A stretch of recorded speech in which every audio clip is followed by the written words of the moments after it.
The Tuatha, also known as the people of the goddess Danu, are the pre-Christian gods of Irish mythology. They primarily appear in the mythological cycle of Irish mythology. They come from islands somewhere north of Ireland, and on these islands they have 4 cities: Fallius, Gorius, Murius, and Findius. Out of each of these cities came one of the 4 treasures or jewels of the Tuatha.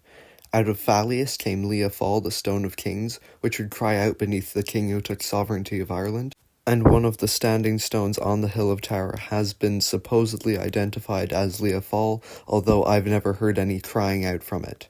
Out of Gorius came Sleg, also sometimes called Gaia Sol, though those may be 2 different spears.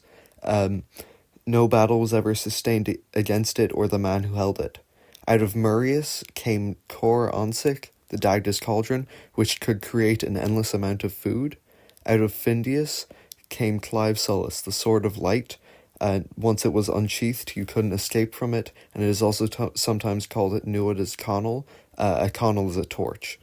The Tuatha came in storm clouds and arrived in Connacht, and once they arrived, they burned their boats. I assume this means that the boats were inside of the storm, and they were wearing the storm like a stormy blanket, although I've also heard that they sailed on the storm clouds, which makes less sense to me, but I guess that's also a possibility. Who are the Tuatha? Well, they're the people of the goddess Danu, but that isn't very clear. So they're supernatural beings / pre-Christian gods, and when Christian monks talked about them, they're usually referred to as fallen angels or fairies. They are primarily heard of in the Book of Invasions, also known as Labor Gabla Éireann. It's important to note that Labor Gabla Éireann is Christian. At least all the versions we have of it are Christian, written by Christian monks. Anyway, the main members of the Tuatha are Nuada, the first king of the Tuatha and High King of Ireland by extension. The Morrigan, who is the goddess of death, war, fate, victory, and all that jazz. She appears in 3 forms: Naman, the Bad, and Macha. Macha is the goddess of kingship, fertility, and sovereignty. The Bad is a crow, and as far as I can tell, somewhat of a psychopump, and I'm not sure what the deal with Naman is. There's the Dagda, who is fertility, agriculture, manliness, and strength.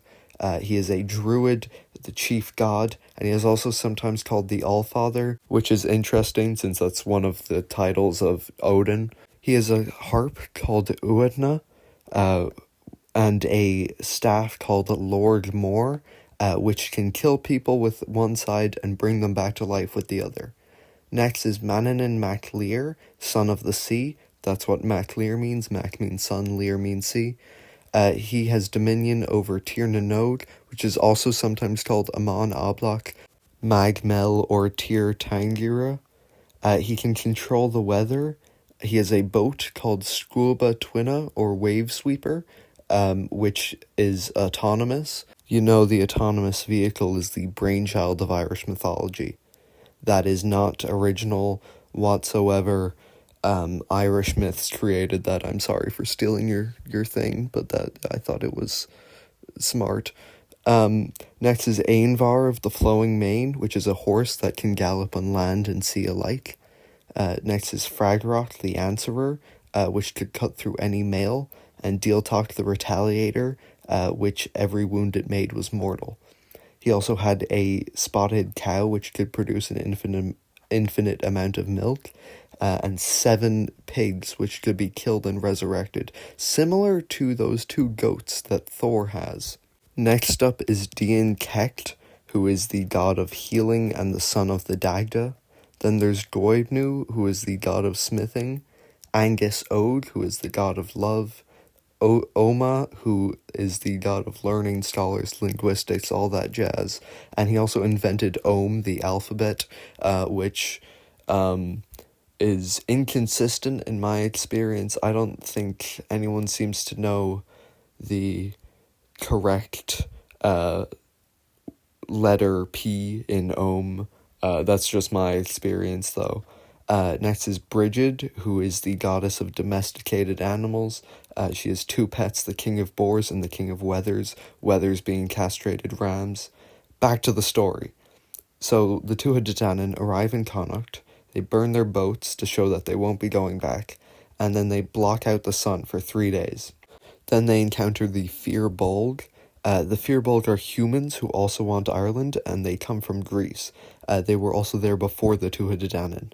So the Tuatha Danann offered to split Ireland half and half, but the Fir Bolg refused. So they go to war, but honor is very important to them. So they make sure that they have the same amount of troops and the same amount of weapons, same quality of weapons as well, so it's only up to skill on who wins. And their battle is called the First Battle of Magtura. Now, Nuada is sent into a frenzy by the Morrigan, and he fights the Firbolg champion Streng. Streng cuts through his shield and cuts off his arm as well, which is some power behind that swing. Also, somehow the Firbolg king Okai dies. So victory for the Tuatha Danann. That's great. But the Tuatha Danann were impressed with the Firbolg, so they allowed them to stay in Ulster. But Nuada is without an arm, so he is now no longer unblemished, making him unfit to be the king of the Tuatha Danann. So he loses his kingship, and it's given to Bress. Now, Bress is half Fomorian, and he seems to favour the Fomorians. Who are the Fomorians? Well, they're these half-beast, cunning human monster things. It's inconsistent, but what matters is that they're there. Anyway, he basically made the Tuatha Danann slaves for the Fomorians for 7 years, and then, with the help of Goibnu and Diancecht, Nuada returns with a silver arm and takes the throne back from Bress. Nuada gets the epithet Argithlam, meaning silver hand, or of the silver hand. Argid means silver, Lav means hand. Now Bress wants the crown back. He wants to be king again, but he knows Nuada will stop him if he tries. So he goes to this guy, the king of the Fomorians, Balor of the Evil Eye. Now, then, this kid, Lou, approaches Nuada, and he's like, hey, I can beat Balor with you. And Nuada's like, yeah, sure, because this Lou guy, he's really good at science, and also everything else. He's a prodigy.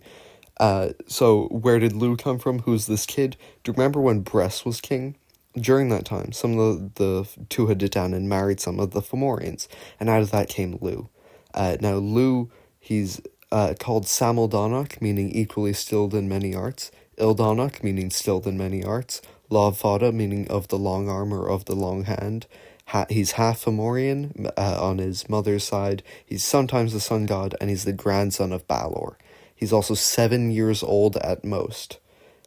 Now, he was raised by Manannán mac Lir, that guy from before. He inherited Scuba Twina, Wave Sweeper, and Fragrach the Answerer. He also has Gaia Sol, the Spear of Asal, that spear I mentioned that maybe is one of the 4 treasures, but maybe isn't, and I don't want to say anything definite because I could be wrong, and then my credibility is gone. He also has a slingshot ball made out of human brains, which is just great. Now, Nuada, fights Balor in the second battle of Magtura, and he unfortunately fatally dies when his head is cut off. This leaves Lou, and he takes his slingshot ball made out of human brains, he puts it in a sling, and he chucks it at Balor's eye. It hits him straight in the eye, and Balor also dies fatally. This is victory for the Tuatha Danann. A little later after this, the Milesians, or Sons of Mil, come from Spain. They are also humans, and they defeat the Tuatha Danann, and the Tuatha Danann are like, you know what, you can just have Ireland. So the Tuatha Danann go under the surface into the hills, and they go into what is known as a she, and Manannán mac Lir, the foster father of Lou, uses a fog called Fé Fiada to cover these she's from humans who might want to disturb the Tuatha Danann.